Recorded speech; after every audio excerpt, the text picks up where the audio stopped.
అందరికీ ఇప్పుడు చూస్తున్న వార్త వచ్చేసి ఇక్కడ ఫోటోలో రేవంత్ రెడ్డి గారు మరియు మంత్రులు కనిపిస్తారు కదా.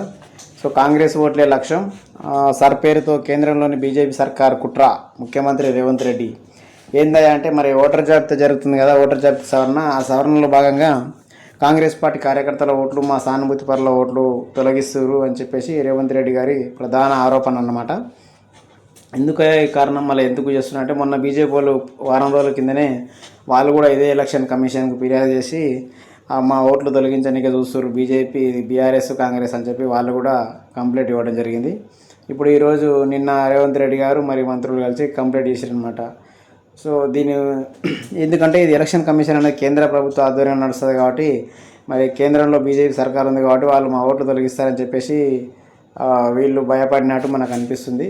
సో దీని అర్థం మనం ఒకటే వేసుకోవచ్చు అనమాట. ప్రజలకు అర్థమయ్యేది ఏంటంటే ఇప్పుడు రేపు ఓడిపోయిన తర్వాత, రేపు ఎలక్షన్లో ఓడిపోయిన తర్వాత ఓడిపోయిన వాళ్ళు ఏం చెప్తారంటే ఓటర్ జాబితాలో మా పార్టీ ఓట్లు తీసేసి మేము ఓడిపోయారని చెప్పేసి చెప్పుకోనికి ఒక కారణం తప్ప నిజంగా అయితే ఏం కాదు. ఎందుకంటే ఎవరి ఓట్లు కూడా ఏం తొలగించడం లేదు. ఆ కారణంగా వాళ్ళు మ్యాప్ చేస్తారు అంతే. నిజంగా దొంగ ఓట్లు, నల్ల ఓట్లు పోతాయి. రియల్గా ఒరిజినల్ నల్ల ఓట్లు మాత్రం పక్కా ఉంటుంది అన్నమాట.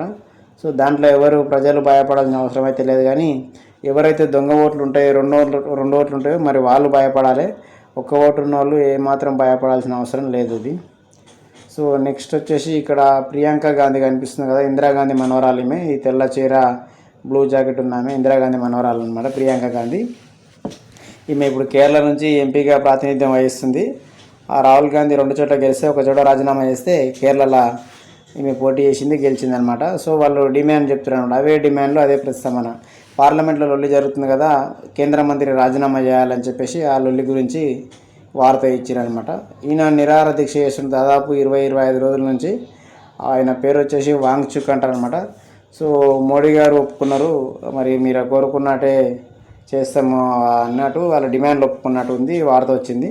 సో దానికి దీక్ష విరమించినట్టు మనం ఫోటో చూడొచ్చు అనమాట. నెక్స్ట్ వచ్చేసి ఇక్కడ మంత్రికి తెలియకుండానే విజిలెన్స్ విచారణ, ధాన్యం టెండర్ రద్దుపై విచారణకు సీఎం ఆదేశం, మీడియాలో వచ్చే వరకు ఉత్తమ్కు తెలియదని చర్చ. పౌరవసరాల పనుల శాఖ మంత్రి అనమాట ఉత్తమ్ కుమార్ రెడ్డి, నల్గొండ జిల్లాకు చెందిన సీనియర్ మంత్రి అనమాట ఆయన. సో ఆయన పౌర సరఫరా శాఖ కదా, దాని మీద ఎంక్వైరీ చేయమని చెప్పి విజిలెన్స్ విచారణ చేయమని ముఖ్యమంత్రి ఆర్డర్ ఇచ్చినంట. మరి సంబంధిత మంత్రికి తెలియదు అని చెప్పేసి వార్త ఇచ్చారనమాట. తెలియనందుకు కొంచెం బాధపడ్డాడు రాసిరనమాట. ఇక్కడ పొంగులేటి శ్రీనివాసరెడ్డిని చూడొచ్చు, చిత్రంలో మనకు ఫోటోలో కనిపిస్తున్నది కదా. ఇందిరమ్మ ఇళ్లపై సమీక్ష చేస్తుండు.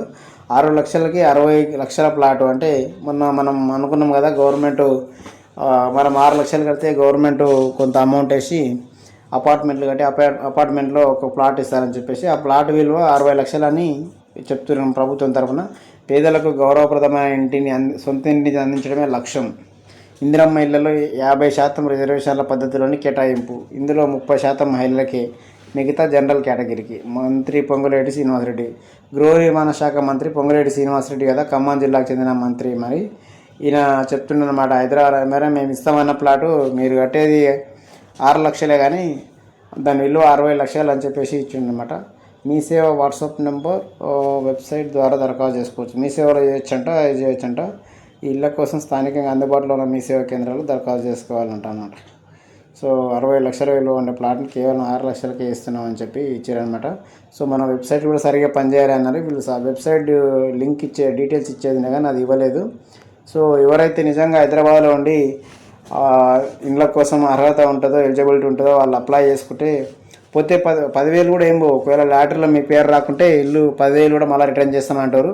అప్లై చేసినప్పుడే మీ బ్యాంకు నెంబర్ తీసుకుంటారు. మీకు ప్లాట్ కానీ రాకపోతే బ్యాంకు మళ్ళీ రిటర్న్ కొడతారని చెప్పేసి అనిపిస్తుంది దీన్ని చూస్తే. సో ఎవరైతే నిజంగా అవసరం ఉంటుందో వాళ్ళు అప్లై చేసుకుంటేనే బెటర్ అనమాట. ఎందుకంటే సరే ఒక లాటరీ వెళ్ళింది అనుకో, ఇల్లు 6 లక్షలు, హైదరాబాద్ 6 లక్షలు అంటే పెద్ద కష్టమేం కదా కట్టడానికే, కాబట్టి పర్వాలేదు అనిపిస్తుంది 6 లక్షలకు ఇల్లు అంటే. నెక్స్ట్ వచ్చేసి ఇంకా ఏమున్నాయి, తాగునీటి సరఫరాకు మాస్టర్ ప్లాన్. ఈ సంవత్సరం వర్షాలు పడతట్లేదు కదా, మరి కరువు వచ్చేటట్టుంది. ప్రధానంగా సాగునీరు లేకపోయినా తాగునీరు అన్నా కావాలి కదా. అంటే పంటలు పండకపోయినా కనీసం తినడానికి, తాగడానికి నీళ్ళు కావాలి కదా. దానికోసం అని చెప్పేసి రేవంత్ రెడ్డి గారు మాస్టర్ ప్లాన్ వేస్తారని ఇచ్చారనమాట. ఏం ప్లాన్ అనేది మరి తర్వాత చెప్తారు వాళ్ళు. నెక్స్ట్ వచ్చేసి సీఎం రేవంత్కు కేటీఆర్ లీగల్ నోటీసులు. నిన్న చెప్పిండు కదా, గ్లోబరిన్నా అనేది టెక్నాలజీ కంపెనీ కేటీఆర్కి సంబంధించింది అని చెప్పేసి రేవంత్ రెడ్డి చెప్పిండు. చెప్పినందుకు ఆ కంపెనీ నాది కాదు, మరి నాది కానందుకు నిరూపించకుంటే నేను మీద కోర్టులో కేసేస్తానని చెప్తున్నాను అనమాట. ఇక్కడ చూడొచ్చు అనమాట. ఇంకో వార్త చూస్తున్నాం, కొడంగల్ ధర్నా రాజకీయ నాటకం. అంటే మొన్న రాహుల్ గాంధీకి దెబ్బ తగిలినందుకు అందరూ ఎమ్మెల్యేలు ఏ ఎమ్మెల్యే ఆ తాలూకాలో ధర్నా చేసిండు.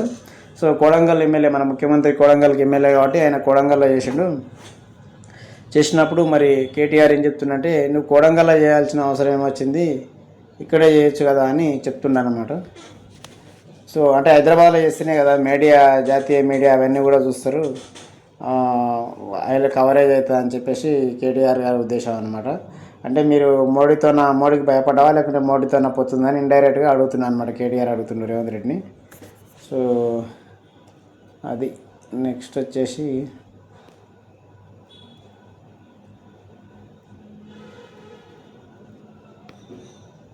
ఇక్కడ కానిస్టేబుల్ ఈయన గన్తో కలుసుకొని చనిపోయాడు అనమాట. ఇక్కడ కళ్ళద్దాలు పెట్టుకున్న ఫోటో చూస్తాం. ఇక్కడ మనం చూస్తున్నాం కదా. వచ్చేసి ఏమైందంటే వాళ్ళకు ఒక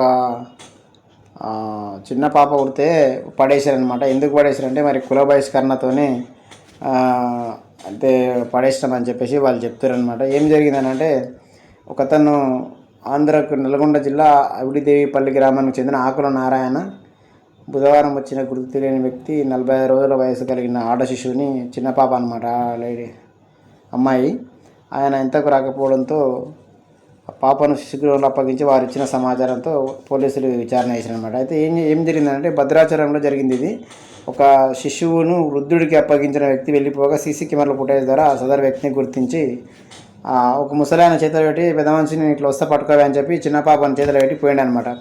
ఎందుకు పోయిండంటే మరి ఆయన లవ్ మ్యారేజ్ చేసుకున్నాడు అనమాట. లవ్ మ్యారేజ్ చేసుకుంటే అతను వచ్చేసి ఆంధ్ర అనమాట, ప్రకాశం జిల్లా కనిగిరి. ఆయన పేరు వచ్చేసి వెంకటస్వామి అని ఇచ్చారు. ఆయన వేములవాడలో ఉండి కూలి పనులు చేసుకుంటున్నాడు అనమాట. అయితే అక్కడనే ఛత్తీస్గఢ్కు చెందిన సుక్మా జిల్లా సంబంధించిన ఒక ఆమెను ప్రేమించి పెళ్లి చేసుకున్నాడు. ఆ తర్వాత ఆలయంలో గుడిలో పెళ్లి చేసుకున్నాడు. చేసుకున్న తర్వాత పెద్దలు ఒప్పుకోకపోవడంతో జరిమానా విధిస్తారనే భయంతో ఎవరికి చెప్పలేదనరా. అంటే కులం కాదు కదా, వేరే కులం అమ్మాయిని చేసుకున్నాం అని చెప్పేసి మరి ఆ కుల పెద్ద మనుషులు జరిమానా వేస్తారని భయపడి ఈ పాప పుట్టిందని తెలిస్తే ఇంకా ఇబ్బంది అవుతుందని పాపను పడేసినందుకు మరి పోలీసు వాళ్ళు లేటెస్ట్ టెక్నాలజీ ఉపయోగించి కెమెరాలు, సీసీ కెమెరాలు, మొబైల్ టెక్నాలజీ అన్నీ ఉపయోగించి వాళ్ళని అయితే పట్టుకొని కేసు చేసిరని డీటెయిల్స్ చూస్తున్నాము. ఈ కాలంలో కూడా ఇంకా కుల బహిష్కరణ చేస్తాడు అయితే ఎవరు లేడు, కానీ ఎవడన్నా బెదిరిస్తే వాళ్ళకి ఎట్లా బుద్ధి చెప్పాలనో అట్లా చెప్పొచ్చు అనమాట. కాకపోతే ప్రజలు అమాయకంగా అన్న రోజులు అట్లాంటి బెదిరింపు చేసేటోళ్ళే రాజ్యం నడుస్తూనే ఉంటుంది. నెక్స్ట్ వచ్చేసి జవాబుదారీతనం మోదీకి ఉందా, యువత కళ్ళల్లోకి చూసే ధైర్యం లేదని చెప్తున్నాడన్నమాట ఖర్గే. నెక్స్ట్ విదేశాల్లో ఉద్యోగం ఇప్పిస్తామని చెప్పేసి ఇక్కడ కరీంనగర్లో ఒక మోసం జరిగింది. అయితే ఏం చెప్పారంటే ఇద్దరు కలిసి అరే బయట దేశంలో జాబ్ ఇప్పిస్తాను నీకు అని చెప్పేసి ఆ జాబ్ కోసం దాదాపు 6 లక్షల రూపాయలు, 6,50,000 కట్టించుకున్నారట. ఫోన్పే కొట్టించుకొని ఇప్పుడు ఫోన్ ఎత్తట్లేదు అని చెప్పేసి వాళ్ళు ఫిర్యాదు చేసిరు. ఫిర్యాదు చేసినందుకు పోలీసు వాళ్ళు కేసు చేసి అరెస్ట్ చేసిరు. ముఖానికి నల్ల బట్టలు కట్టుకున్నారు కదా వాళ్ళిద్దరు అనమాట. ఆయనకి ఇట్లా జాబులు ఇప్పిస్తాము అని చెప్పి నమ్మకం లేని వాళ్ళకు, దొంగ హోకులకు పైసలు కట్టి నష్టపోదు ప్రజలు.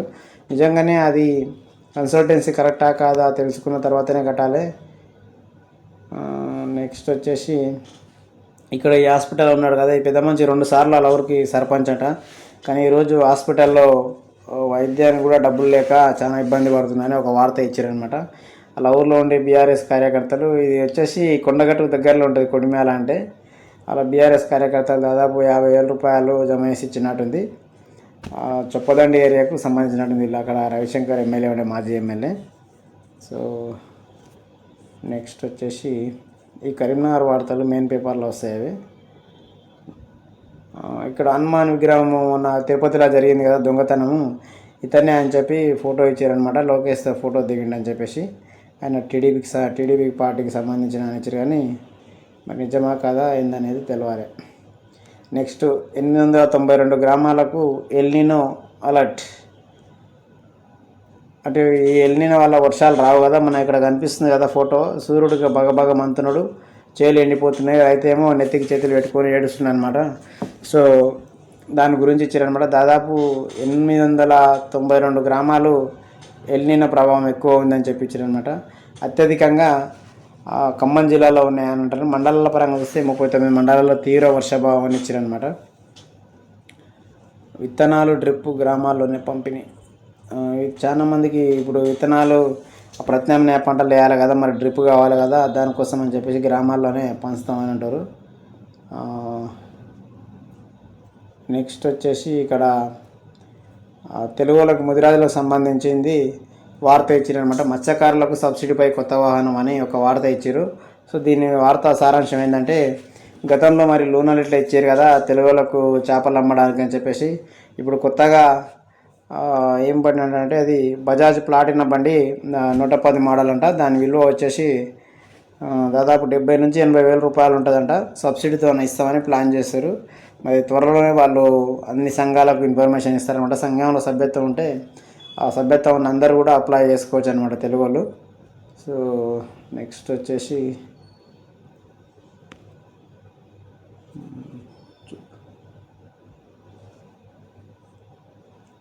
ఇవన్నీ కూడా గేమ్స్ సంబంధించినవి.